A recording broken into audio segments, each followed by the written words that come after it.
Hi, are you ready for a silly story about a dinosaur? The dinosaur that pooped the bed.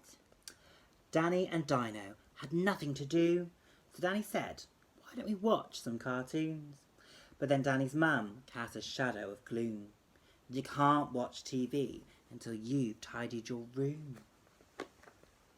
They slumped up the stairs in the foulest of grumps and stood in their room at the foot of Mount Dump. "Tidying this mess will take thousands of years," said Danny whilst desperately holding back tears. Unless they were going to tidy forever, they needed a plan that was clever. And then an idea popped inside Danny's head. Why clean up this mess when you can eat it instead? So Dinosaur opened his mouth like a bin.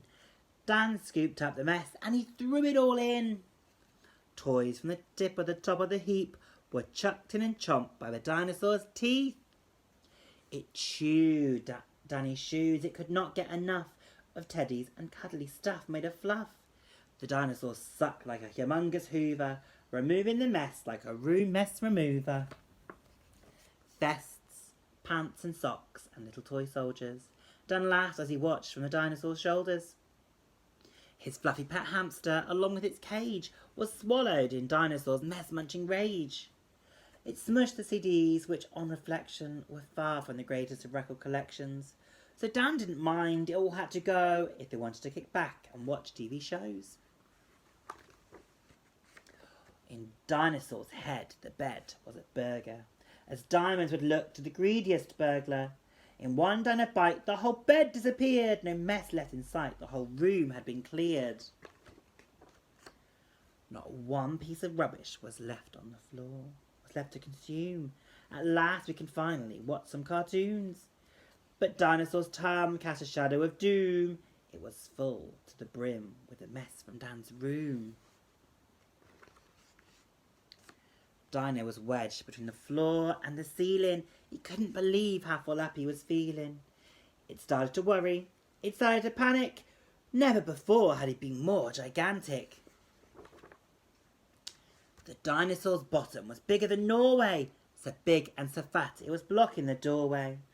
Then Dan started to cry and his nose dripped with snot. They were stuck in their room and the TV was not.